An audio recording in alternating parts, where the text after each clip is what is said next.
FM Radio, IDES Broadcast Group Incorporated. This is Kalahi DWXR 101.7 FM, proud member of KBP, kapisanan ng mga broadcaster ng Pilipinas.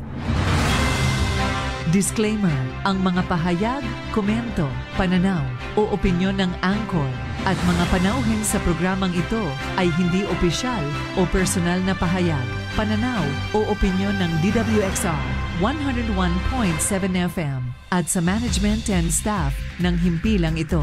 Disclaimer.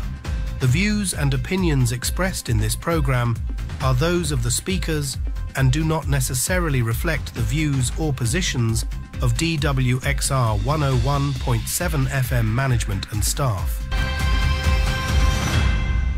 Narito na ang makabagong uri ng balitaan at talakayan sa radyo. Balita at talakayan. Balita at talakayan. Hihimay ng mga isya, talakay ng mga maiinit na usapin, maglalahad. Punto por punto. Balita at talakayan. Tambalan, Sandy Soriano at Dom Lago. Alas 12 ng tanghali. Lunes, Miyerkules at Biyernes, kasabay ng inyong tanghalian. Balita at talakayan. Dito lang sa himpilan ng DWXR 101.7 Kalahi mo FM. Balita at talakayan.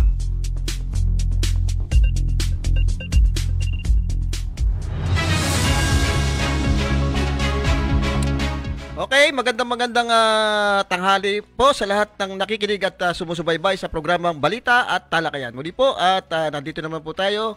At anong araw ba ngayon? Friday, you know? At ika-25 ng Oktubre. Ha? Talagang alam ko yung iba ay medyo kagabi, kahapon, hindi maganda yung sistema ng ating kuryente. Mukhang parang pinaglalaruan, patay sindi.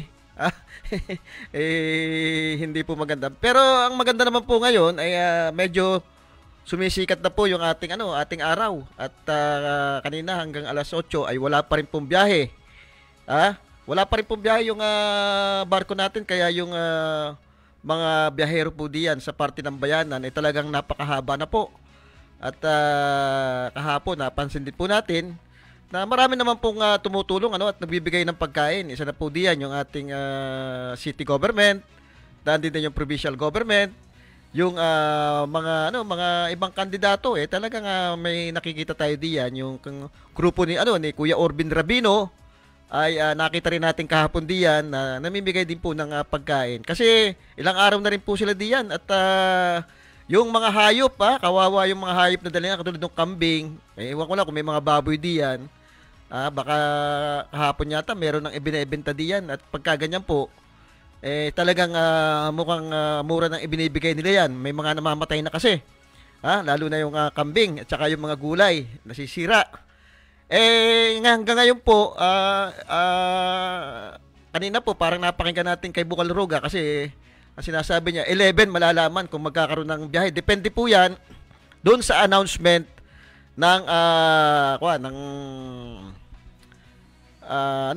Weather Bureau natin. Pero sa tingin ko mukhang magkakaroon na yan dahil maganda na po yung panahon dito. Ang isang balita natin na talagang naapektuhan itong baha ay ang Pola tsaka yung Pinamalayan. Siyempre may mga nasira ding mga ilang infrastruktura natin. At yung mga kababayan natin tingin ko naman yung ating provincial government at saka yung ibang mga local government doon sa bayan-bayan nila ay kumikilos para hatiran ng tulong yung ating mga kababayan. Pasalamat pa rin po tayo At dito sa lungsod ng Calapan ay mukhang walang masyadong epekto itong bagyong ito. Ang naging epekto po ay yung patay sinding nangyayari dito sa ating kuryente. Sinasabi 100% na na-restore na daw yung kuryente, pero may mga tumatawag ibang lugar ay wala pa rin kuryente. Ay alin po ba dito yung katotohanan? So, ang masakit nito kanina, natanggap natin yung bill natin, diyan sa kuryente, biglang napakataas, Hindi natin alam kung bakit tumaas ng ganun yung ating bill, samantalang panay brown out naman. Hindi naman tayo gumagamit ng aircon, kahit malaki yung may kalakayan na konti yung bahay natin, hindi naman tayo gumagamit ng aircon at dahil maaliwalas naman doon sa lugar namin. Hindi ko lang alam kung ito'y nangyayari din doon sa ilan nating kababayan.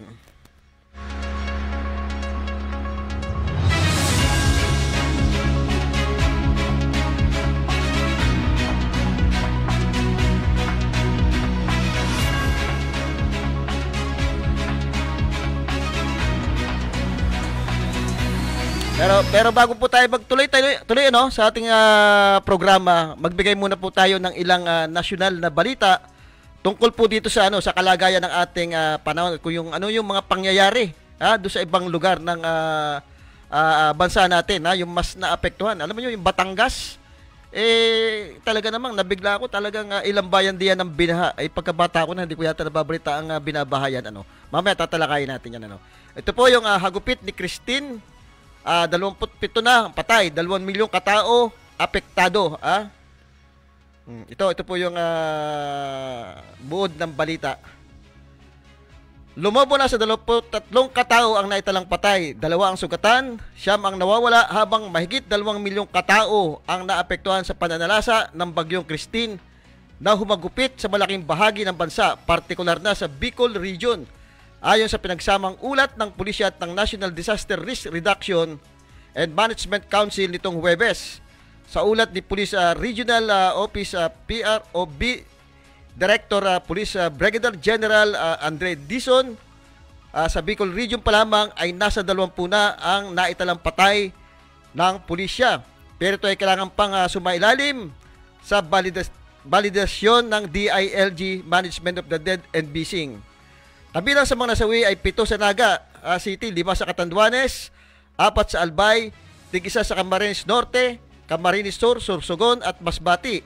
Ang mga biktima ay nasawi sa pagkalunod, landslide at nabuwal na punong kahoy. Una nang iniulat ng NDRRMC ang pagkamatay ng isang matandang babae na nalunod sa Quezon at 1 taong gulang na batang nahulog sa kanal sa San Andres, Quezon. Gayon din ang isang nalunod sa Aringay, La Union. Gayon man, sa tala ng NDRRMC ay nasa 10 pa lamang ang nabeberipika na nasawi sa bagyong Christine na nagdulot ng malawakang pagbaha, partikular na sa Camarines Sur at Albay. At patuloy pa niya verifikasyon sa iba pang mga report. Sinabi ni NDRRMC spokesperson Director Edgar Posadas, 2 rin ang naiulat na nawawala at siya rito ay sa Labo, Camarines Norte na naaksidente sa madulas na daan at 1 sa Southern Leyte na nadaganda naman ng nabuwal na punong kahoy. Samantala, ang 9 na mangingisdang nawawala ay mula sa La Union, Quezon, Camarines Sur, Masbati at Pilar, Cebu. Ayon sa NDRRMC, nasa 7,643 milyong katao naman ang naapektuhan ni Christine, kung saan 12,334 ang inilika sa mga evacuation center. Sa Bicol Region, nasa 1,669 507 katao ang naapektuhan, habang sa Mimaropa ay 24,748. Yun. Talagang sa Bicol po kasi mukhang masyadong napuruhan ng bagyong Christine at talagang lubog-lubog. Napansin pa nga natin dito, talagang nagkukulang na yung kanilang mga rescuer at nananawagan doon sa ibang bayan na kung maaari tumulong naman.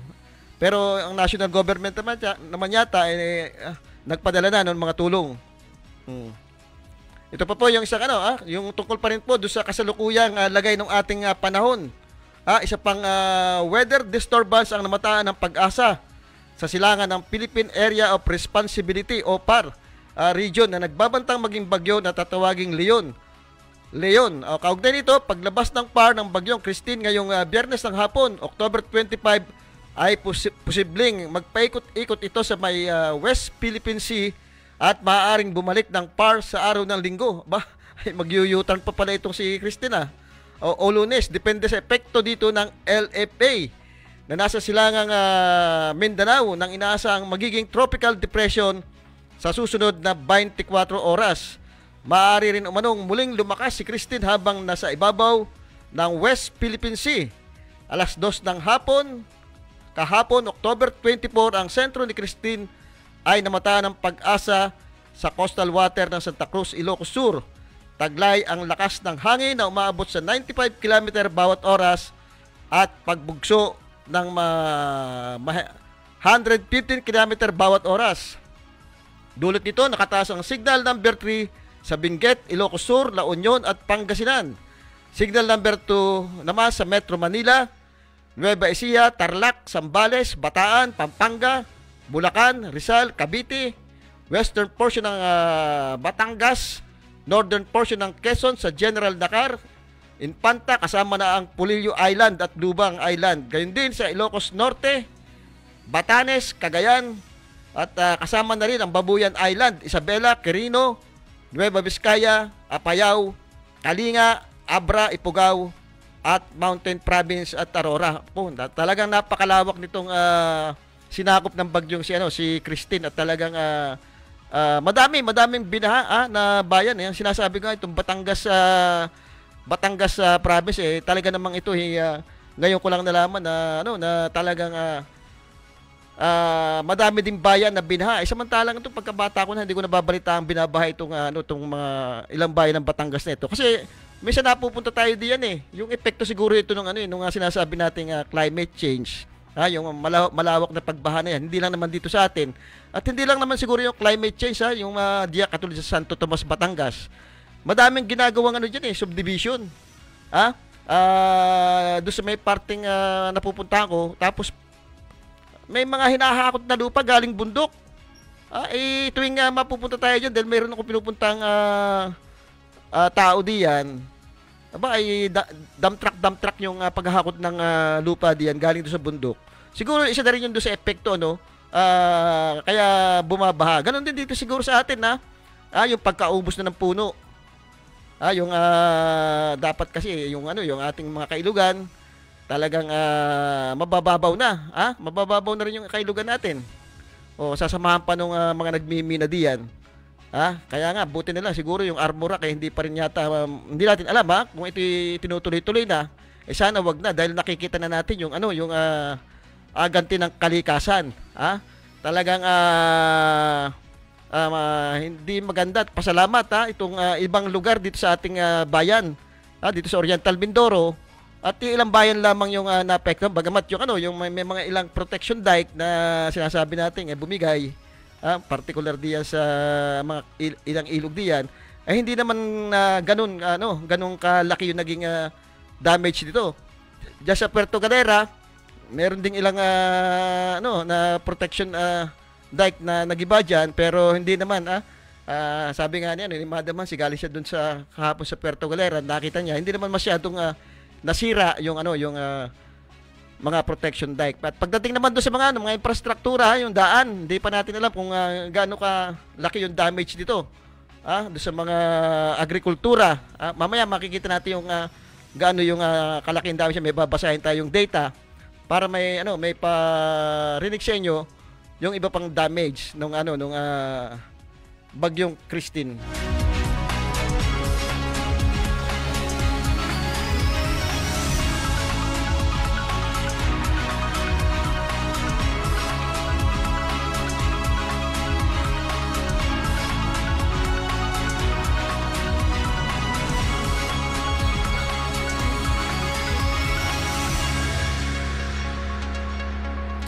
Ito, balitang Mindoro naman galing sa Pilipinas News ngayon babasahin natin kasi ito may mga data ito Pilipinas News ngayon mahigit 31,000 katao sa Oriental Mindoro na apektuhan ng bagyong Christine.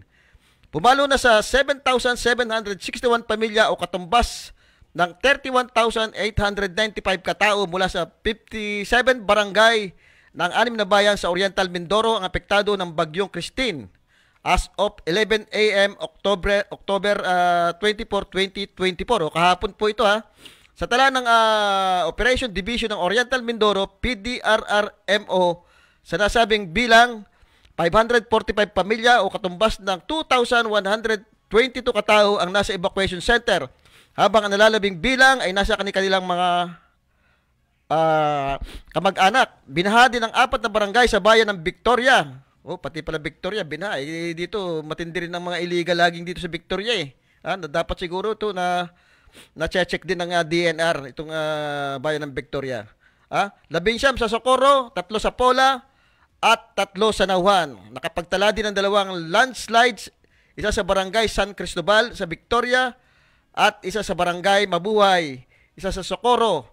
Nakakaranas ng power interruption sa mga bayan ng Puerto Galera, San Teodoro, Pinamalayan at Bulalakaw dahil sa mga nagtutumbahang punong kahoy sa linya ng kuryente. Wala namang interruption sa komunikasyon, supply ng maiinom na tubig at lahat ng kalsada at tulay ay passable. 5 bahay din ang nasira habang 10 ang bahagyang nasira. Umabot na sa 9,798,352.04 ang pinsala sa agrikultura. Ito na naman, kawawa na naman yung ating mga magsasaka dito. Buti na lang, hindi pasalamat pa rin tayo, hindi yung katulad dun sa Bicol yung nangyari sa atin.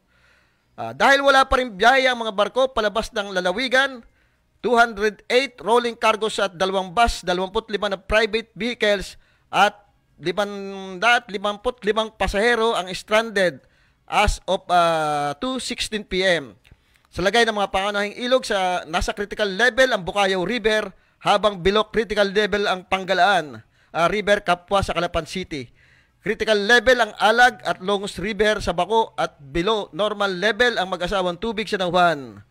Ang Banus, Bulaklak at Baliti River sa Gloria at Luma River sa Pinamalayan ay nasa normal level.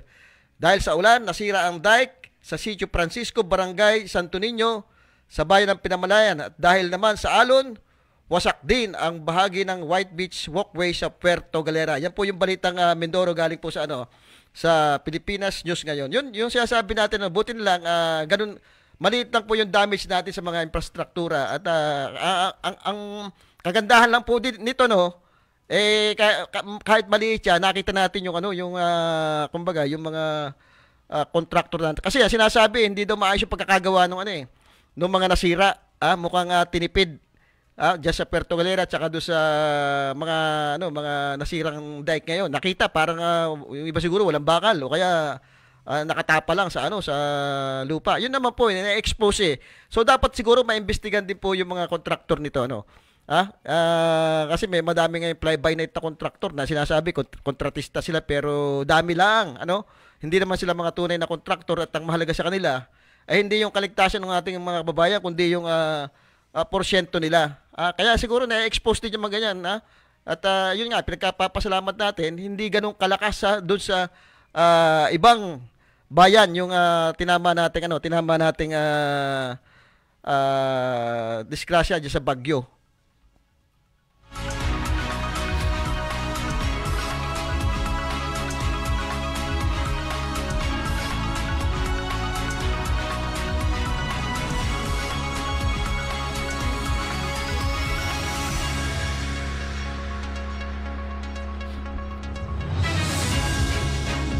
Kahapon nabanggit natin yung kuryente talaga namang nakaka-frustrate yung sistema ng kuryente natin. Kasi mukhang parang pinaglalaroan hindi lang yata 6 na beses na nagkaroon tayo ng interruption din sa power supply. Hindi natin alam, walang announcement. Ang epekto po nito yung sa ating mga appliances, hindi po maganda yan dahil yung pagka yung biglang binuksan po yan, malakas po yung voltage na lumalabas diyan. Minsan nasisira talaga. Mali po yung sinasabi nung isang naggagaling-galingan diyan na hindi daw po yung nakakasira yung mga brownout na yan. Patunay po yung nangyayari doon sa ating mga nasira. Kamakailan lamang yung rep namin nasira, hindi na lumamig ito epekto madami. Yung iba aircon, yung iba yung mga computer nila. Kaya sana ay wag naman ganoon na every hour yata pinapatay nila yung kuryente. So pag nagalit naman yung tao at nakapagsalita ng hindi maganda, syempre naiinis na rin yan. Magtatampo kayo, masyado kayong balat sibuyas. Sasabihin nyo masyado kayong pikon, sasabihin nyo nagsisinungaling, hindi naman brand out diyan. Sasabihin nyo nagmamagaling kayo. Wag naman pong ganoon.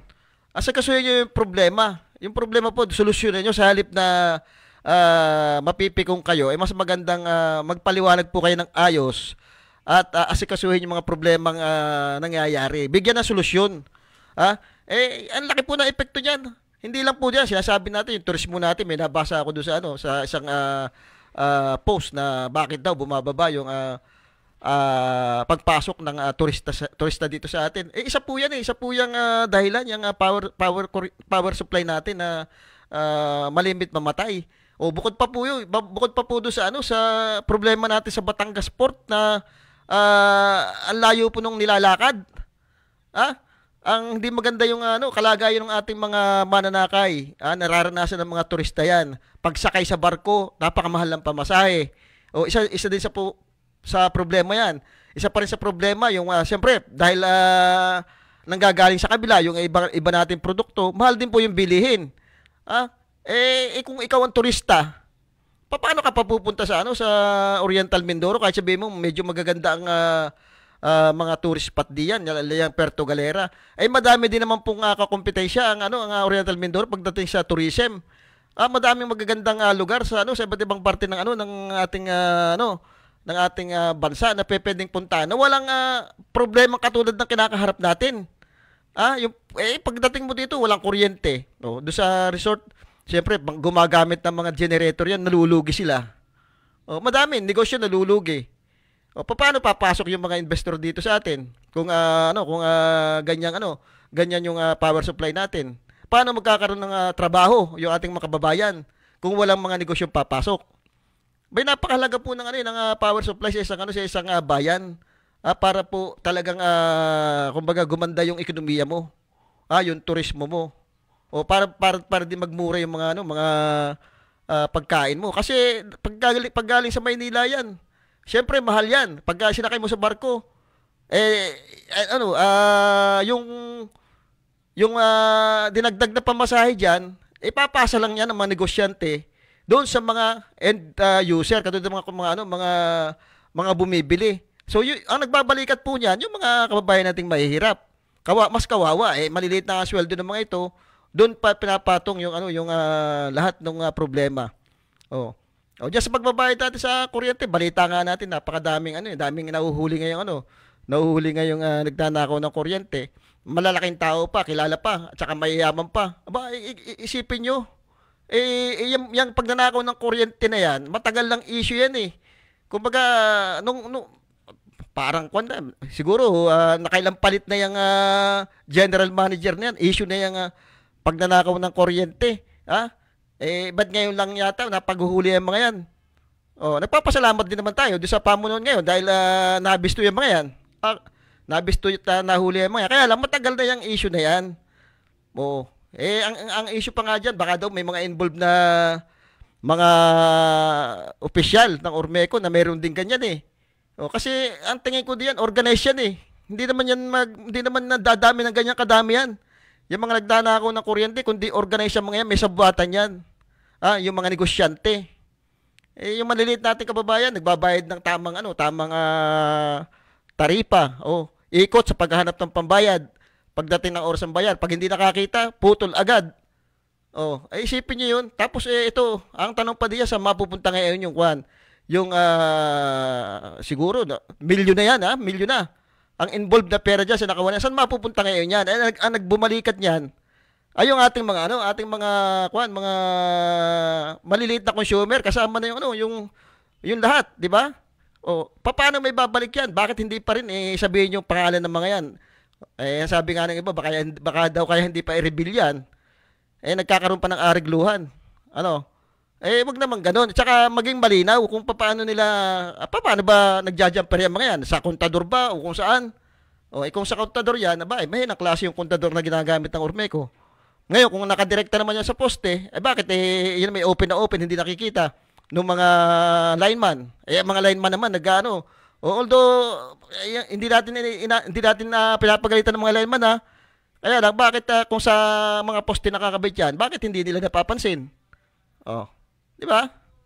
Bakit parang ngayon lamang nangyari yan? Nangyari, nagkabisto na. Sinasabi, meron pang mga sa isang sikat na subdivision diyan. May mga naka-top na nagnanakaw din ng kuryente. Sabihin na nila para do sa mga maliliit nating consumer para malaman nila. Tagal na di ba? Kaya nga sinasabi natin walang pagkalugi ang yung Ormeco dahil lahat ng ikalulugi nila binabalikat ng consumer.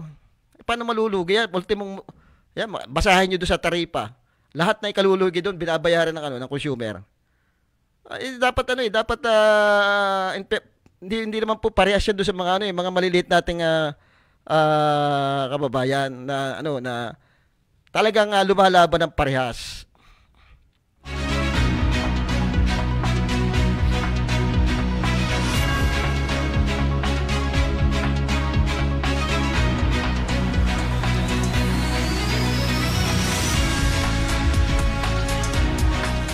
Okay, binabati natin si Mayor Doyle Lechon Ito tumatakbo yatang mayor ng Calapan ngayon. Alam niyo to si Mayor Doyle Lechon.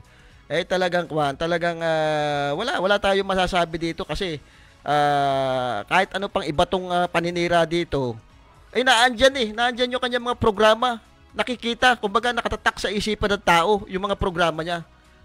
Yung City College, yung health card, yung paano nag-create ng malaking trabaho dito.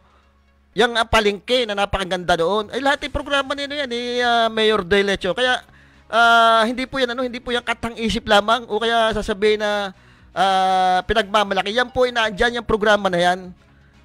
Sayang nga lang at sa dalawang termino niya talagang nakita natin yung pag-asenso nung Calapan nung panahon na siya nanunungkulan. Nakita naman natin yung progress yung iba't ibang negosyo nagdatingan dito. Sinasabi naman mismong si Congressman Arnan Panaligan, sinasabi niya na talagang may potential at magaling itong si Mayor Doyle Lechon. At ito yung nagbabalik at inaasahan ito ng ating mga kababayan. Siyempre binabati rin natin si Vice Mayor Bim Ignacio. Bilib din ako kay Vice Mayor Bim Ignacio Alam niyo ito ay tumakbo, kaalyado ng mayora natin pero hindi natin alam kung bakit ito biglang kumala. Siguro may problema. At kasama yung mayorya nung sanggunian at mukhang isa lang yata ang naiwan sa grupo ni Mayora. Hindi naman natin sinasabing may problema, nagkaroon ng problema, pero bakit itong mga ito ay lumiba ng bakod? Anong nakita nila? Anong napansin nila? Siguro taong bayan nag-iisip din nag-iisip din kung bakit biglang pumunta ito do sa kabilang side. Kaya pag-aralan natin kung sino talaga yung karapat-dapat. Makikita naman yan sa performance at saka do sa mga ginawa Tingin ko naman tong sangguniang panglungsod, madami naman ito nagawa sa siyudad ng Calapan sa loob ng 3 taon nilang panunungkulan. Madami silang ordinansang naipasa. Yun nga lang, hindi natin maintindihan kung bakit nagkaroon ng ng shifting ang bahala na kayo mag-isip kasi sa isang ibig sabihin may problema diyan kaya taong bayan na lang ang mag-isip kung bakit nangyari. May papayo na lang natin, tingnan na lang natin kung sino ba talaga yung makakapagbigay ng maayos na programa para mapapayos ulit itong ating siyudad ng Calapan. Yung mga nagkahiwa-hiwalay, paano uli mapapagkaisa? Tingin ko kung si Mayor Doy kayang-kaya niya yang pag-isahin uli yung mga nagkahiwa-hiwalay na sa mga organization di ba? Nagdalawa-dalawa na yata ang senior citizen nagdalawa-dalawa na. Ang ano pa ba?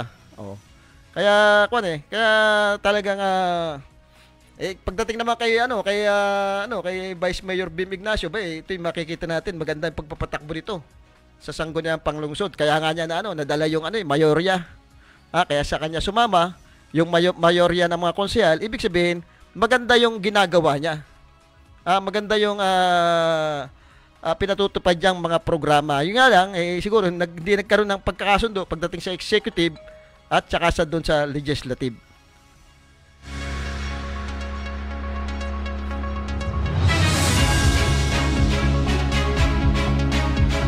Kanina nga pala nandito si ini-interview ni kasamang Joey Atwell si Bukwal Ruga. Siya pala yung acting governor ngayon.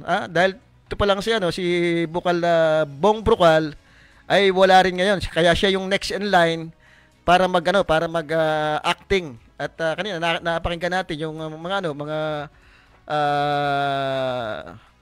sinasabi niyang mga pinsala sa ating probinsya. Medyo nakikinig tayo kanina yung ini-interview. Pero pag dumating si Bong Brucal, siya na yung magiging acting at ang ating gobernador yata ay sa 30 pa dadating. Kasama po yata dito si yung vice governor natin si AJ Falcon. Kaya ang uma-acting ay yung mga bukal, yung mga bukal na sila yung nakalinya talaga. Kaya pag dumating po si Bukal Bong Brucal, siya po yung mag-aaktong governor. Hindi lang natin alam kung kailan po siya darating. At yun, ang ginagawa ni Bukal Bong Brucal kasi nasanay siya sa 2nd District. Ngayon iba yung tinitingnan niya, lahat yan pangkabuuan dahil nga siya yung umaaktong governor ngayong panahon na ito.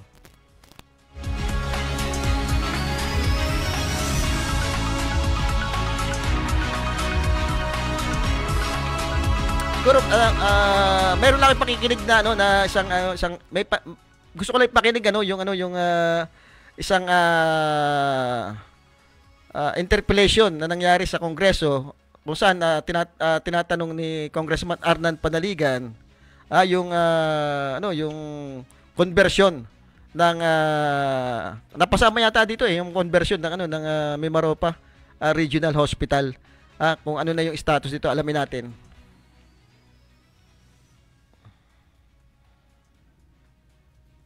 Good afternoon, Madam Chair. Good afternoon, OIC Secretary Berhere and the senior officials of the DOH. My first question is, what is the policy of the Department of Health on the establishment of new DOH-administered regional hospitals by converting existing provincial hospitals owned by the provincial governments into regional hospitals? I raise this question because I filed a House bill that has been referred already to the Committee on Health of the House, seeking the conversion of the existing Oriental Mindoro Provincial Hospital into a DOH regional hospital, the Mimaropa Regional Hospital. And I filed this bill because I was told that in the whole country, only 2 regions have no regional hospitals, Mimaropa and Barm. Ang Calapan City po, kung saan nandun yung Oriental Mindoro Provincial Hospital, is a regional government center. At doon dinadala sa provincial hospital na ito ang mga pasyente coming from other provinces of the region like Occidental Mindoro, Romblon and Marinduque, and of course yung mga taga-Oriental Mindoro. So because of that, I saw the need to convert this provincial hospital into a DOH regional hospital. Pangalawa po, kailangan din na ma-upgrade ang hospital na ito. The provincial government wasn't able to invest sa upgraded hospital na ito into a tertiary hospital. Siguro because of funding issues. Kaya nangyayari, pag hindi na kaya sa provincial hospital, dinadala pa sa Batangas Regional Hospital or sa Maynila. So kawawa ang pasyente, and considering na ang karamihang gumagamit ng provincial hospital ay mga mahihirap o low income, talaga ito yung malaking pahirap. Kaya nga, I filed this bill and I'm seeking the support of the DOH sa bagay na ito. Kaya gusto ko rin malaman ang inyong stand tungkol sa bagay na ito. Madam Secretary. Yes, Madam Vice Chairperson and Honorable Congressman, we will support you po in this, no? And we are aligned. That's the direction that we will have all of our regions to have this regional hospital. So we will support you on that. Honorable Congressman. Maraming salamat po, Secretary Berhere. Inline din po yun sa sinabi ng ating Pangulo sa kanyang State of the Nation address na kanyang gusto rin ay magkaroon ng mga specialty hospitals sa mga region. So maraming salamat po, Secretary Berhere. My second question about yung HFED din po. I was informed or nakita ko din doon mismo sa NEP ng DOH for 2023 na zero ang allocation ng Oriental Mindoro sa 2023 doon sa HPED. Dalawang distrito po Oriental Mindoro, first district na yung aking distrito at District 2 kay Congressman Umali. So can you confirm na walang allocation ang dalawang districtong ito para sa 2023? Madam Secretary. Yes, Madam Vice Chairperson and Honorable Congressman, we have a corrected version already of this annex. We have, for your rural health units, we have allotted for Puerto Galera Rural Health Unit, Socorro Rural Health Unit, and Subaan Rural Health Unit. And also we have allotted for the Camp Regional General Efigenio Navarro for additional 5 million. So meron po kayong allocation for Oriental Mindoro, sir. Kaya Madam Secretary, kung magkano yung allocation sa binanggit ninyo, Puerto Galera, Socorro, and yung sa Camp Navarro, which is a police camp, ano? So para sa mga pulis yun, hindi sa general population. Madam Secretary. Yes, Madam Vice Chairperson and Honorable Congressman, a total of 17 million was allotted to Oriental Mindoro First District, 12 million for the rural health units, and additional 5 million for the Camp Navarro facility. And also, Madam Secretary, meron pa rin mga unfinished BHS, yung construction. I hope that mapapondohan din sana yung completion for 2023 of the unfinished health centers and BHS. Madam Secretary. Yes, Madam Vice Chairperson and Honorable Congressman, we will have our regional director go to these unfinished barangay health stations to assess so that we can discuss it and we can further manage, Honorable Congressman. Yes, thank you very much, Secretary Vergere. That's all, Madam. Salamat, Rep. Panaligan. Next interpellation.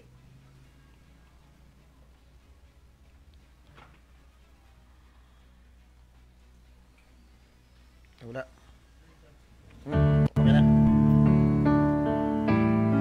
Tell me. Yun din.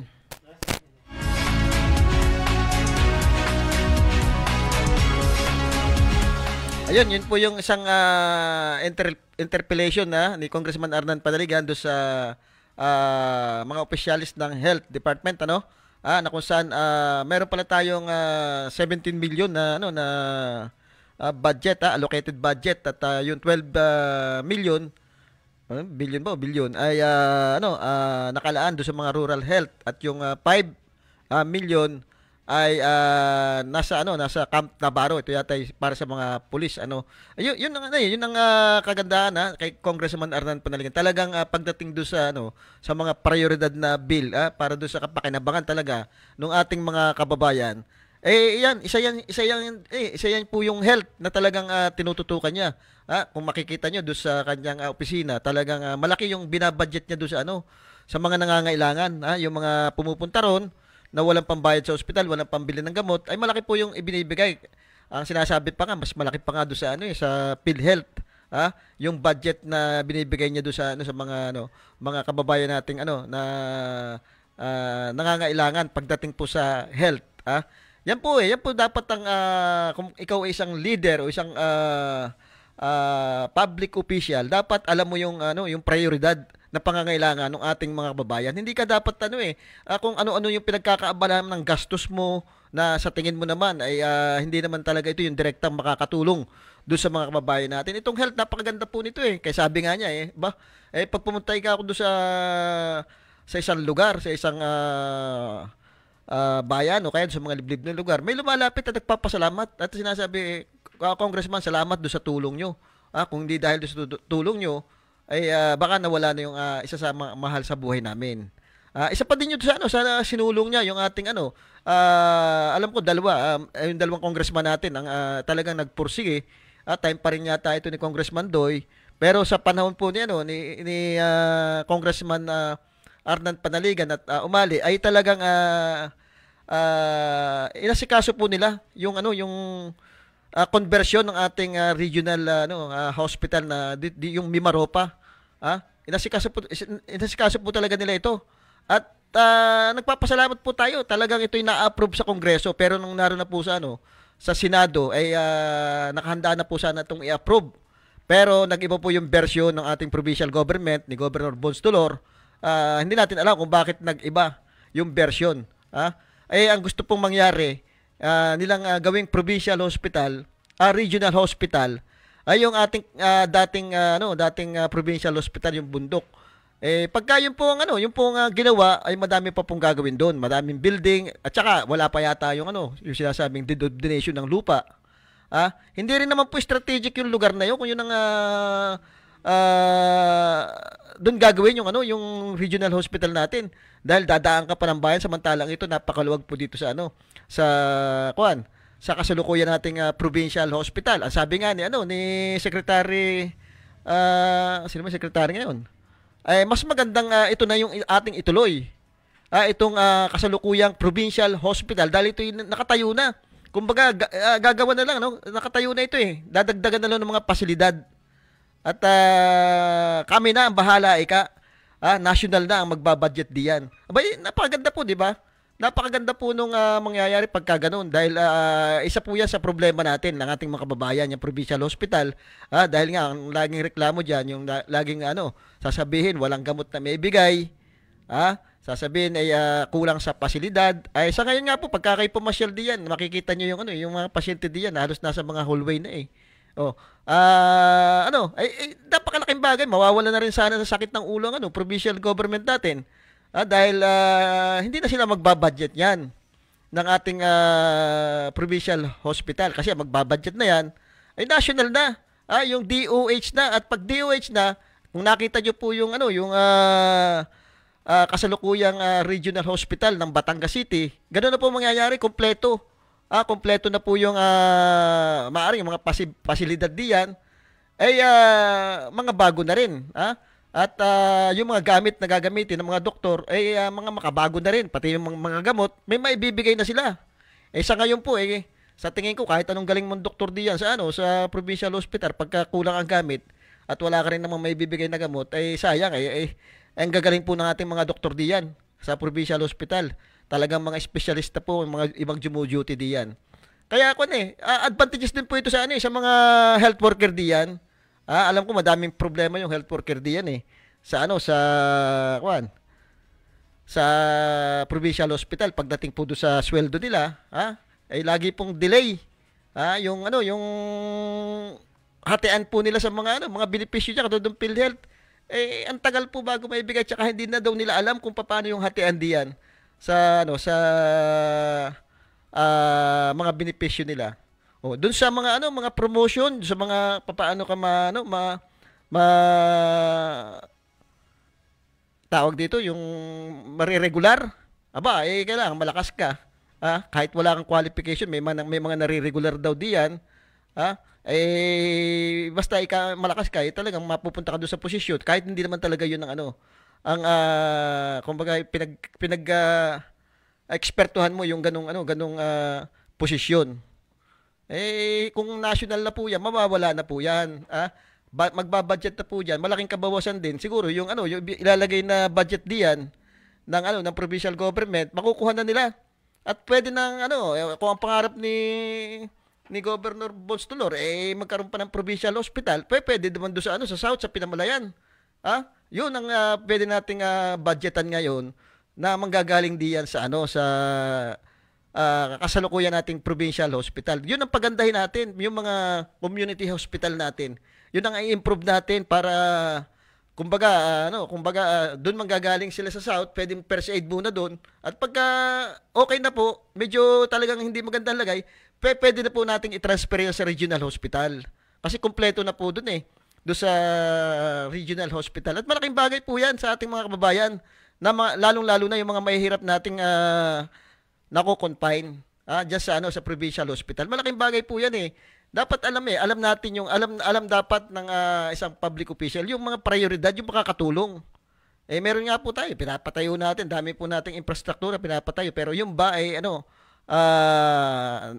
na napapakinabangan o mas kapakipakinabang ba yun para do sa ating mga kababayan? Sabi nga nung isang taga nagtatrabaho dyan sa provincial hospital, kahapon natulo yung yung kanilang may mga natulo doon. Ang dami kang building doon sa tabi namin, pero bakit walang tao, wala namang pwede namang paggamit yun habang wala pang habang hindi pa ginagamit, bakit parang mga nakatiwangwang daw yung mga building diyan?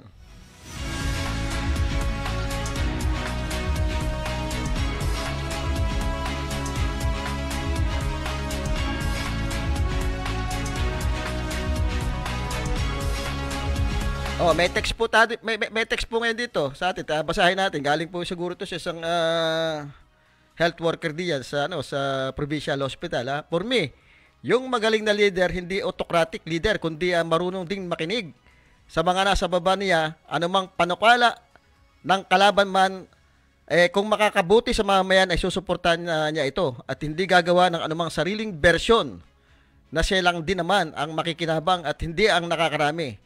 Tulad ng Mimaropa Regional Hospital, napakaganda. Kung maisa sa katuparan na iyon for the record history, magkakaroon ng tertiary hospital na under ng DOH kung saan lahat ng taga Mimaropa makikinabang. Lalo na Mindoro Province. Hindi yung klase ng leader porket kalaban sa, hindi naman siguro kalaban sa politika, no? Siguro, hindi lang siguro nagka-anuhan dito kung ang nakakapagtaka nga lang po ay bakit parang nadidelay ito. Samantalang ito yung kailangan natin. Buti na lang hindi tayo dinaanan ng malakas na bagyo. Kung dinaanan tayo, ito kung nung pa ito na-approve, kailangan natin ito. Oh.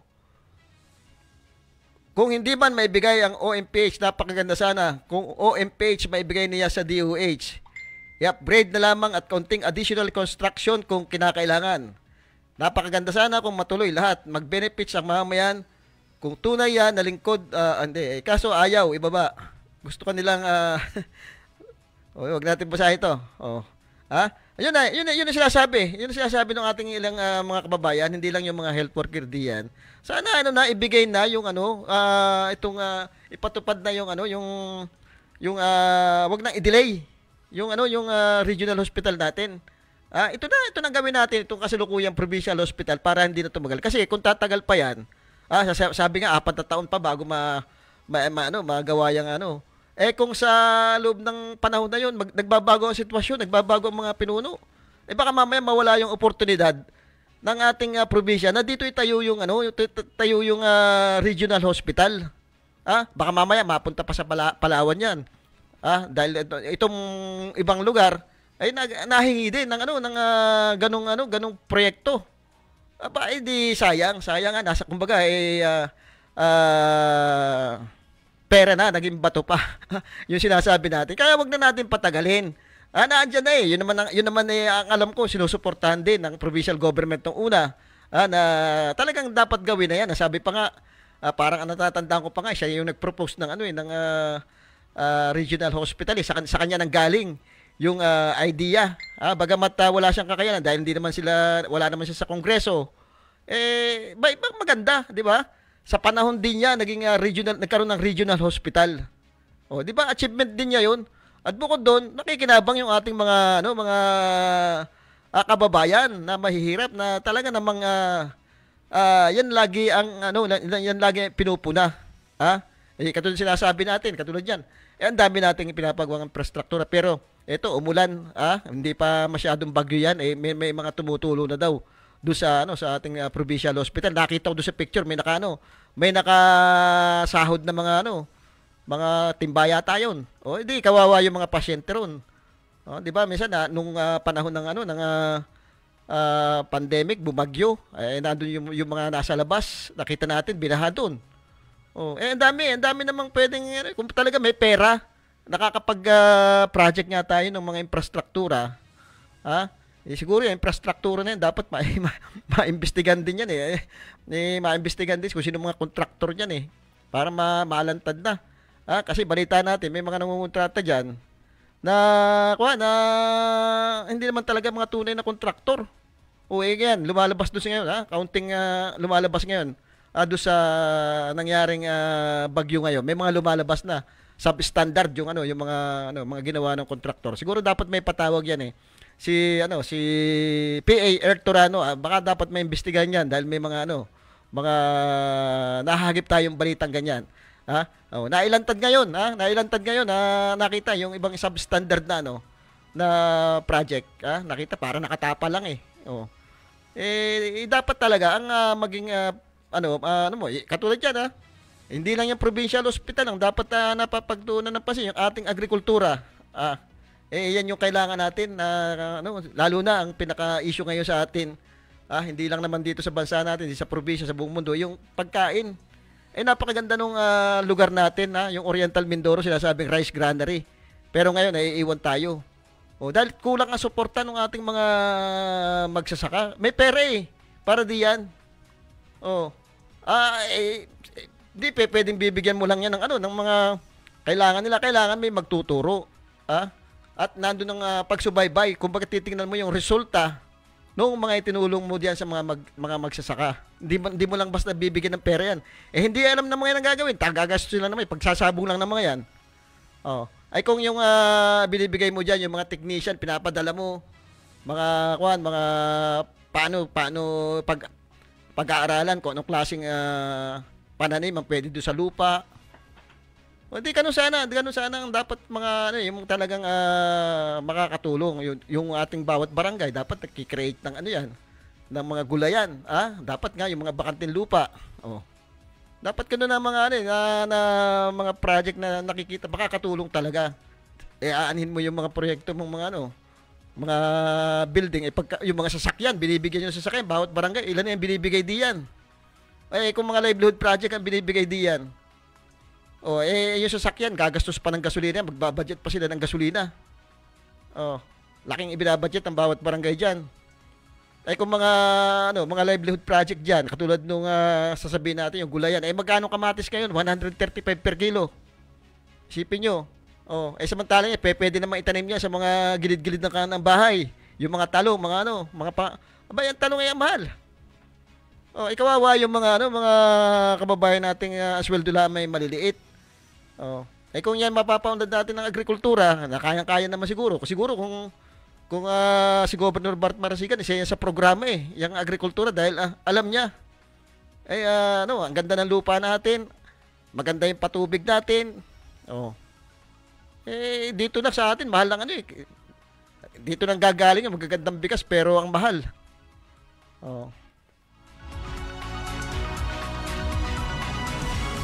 Si Congressman Arnan Panaligan ay busy yata ngayon. Gusto sana nating makapanayam. Kaya lang alam ko nag-iikot-ikot yan do sa sa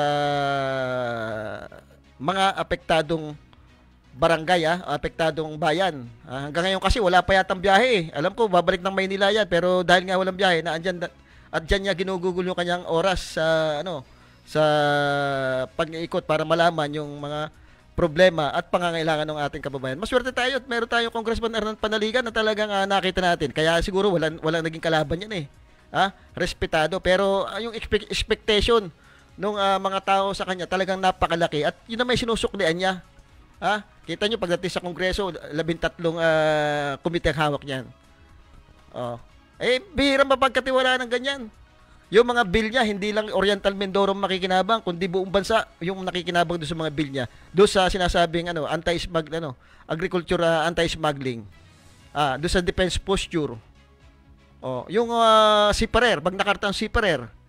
Isipin nyo, ang laking bagay niyan doon sa ating mga kababayan, doon sa mga seaman, doon sa mga magsasaka natin na talagang apektado ng smuggling. Yung defense posture. Ito yung napapanahon. Ito yung sinasabi na kailangan paunlarin natin yung industrialization. Kasi nasanay tayo doon sa sa importation. Lahat na inimportan natin ang inimport. Ay sinasabi ko nga lagi, yung Korea nung na-liberate yan, ang pinadala natin diyan ay mga mekaniko para i-train yung mga Koreano na magawa ng mga sasakyan. Ano nangyari?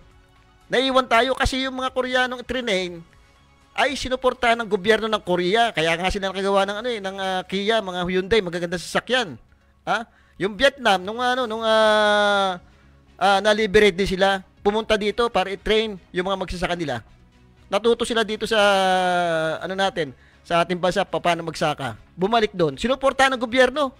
Talagang full support sila. Sila yung nakakapag-export ngayon at tayo yung nag-i-import samantalang dito lang nag-training yung mga. Kasi nagkulang na suporta yung ating gobyerno. Tayo itinali doon sa kaisipang mag-import lang tayo. Kaya ngayon, ini-import natin ang bigas. ini-import natin na sasakyan. Kung noon pa, kasi isipin nyo ito, nabalitaan nyo, ito Francisco Motors, may mga ginawang sasakyan ngayon, ang gaganda, mga hybrid. Kayang-kaya eh. Kulang lang talaga sa suporta. Kung noon pa, laking trabaho sana ang binibigay niya sa ating mga kababayan. Yung sinasabi ni Congressman Arnan Panaligan, yung paggagawa ng sariling barkong pandigma. Sana ngayon talagang mga high-tech na yung kung noon pa ginawa yan at sinuporta ng gobyerno yung mga ganyang industrialization, ay baka tayo na hindi lang tayo ganito. Madami na tayong naibebentang mga barkong pandigma. Ang hirap kasi ngayon lahat, pati yung mga ginagamit natin sa agriculture, ini-import natin. Kaya nakatali tayo doon sa market. Kahit sabihin natin yung bigas lang gagaling sa atin, pero yung mga pangangailangan naman, kung paano mapapalaki yan, galing sa ibang bansa, nakatali pa rin tayo doon sa presyo ng international market. Kaya napapanahon yung mga bill ni Congressman Arnan Panaligan. Talagang napakaganda. Ang lang dito, suportahan sana ng gobyerno itong mga bill na ito. Talagang ipatupad ng maayos na susuportahan yung ating mga kababayan. Magkano yung mga sasakyang binili yung binibili ng gobyerno sa China, yung ginagamit sa modernization program. Mahigit 2 milyon yun magkano lang itong ginagawa ng Saraw at saka itong Francisco? Nasa 800,000 lang yata. Isipin nyo kung yan ay dito lahat kukunin. Yung mga gagawin sasakyan, malaking trabaho ibibigay niya sa ating mga kababayan. Malaking trabaho ibibigay niya. At yan ay habang tumatagal, may improve yung paggagawa nila hanggang sa talagang makilala ng Pilipinas sa larangan ng paggagawa ng mga sasakyan. Kaya dapat talagang ang gobyerno dapat ang nangunguna sa pagsuporta diya sa mga bill na pinapasa na yan. Okay, wala na po tayong batiin ko nga pala yung isang nakikinig sa atin, si Dig na Lockdown ng Bansod. At nga pala si Kapopong Ortega diya sa bayan ng Victoria. Alam ko busy siya. At kilala natin 'to, talaga ito'y maaasahan at nung ito'y konsyal pa, kitang-kita natin kung paano magtrabaho ito. At sabi nga tayo na po sa bagong Victoria. Kaya pwede po niyo pagkatiwalaan si Kapopong diyan sa bayan ng Victoria.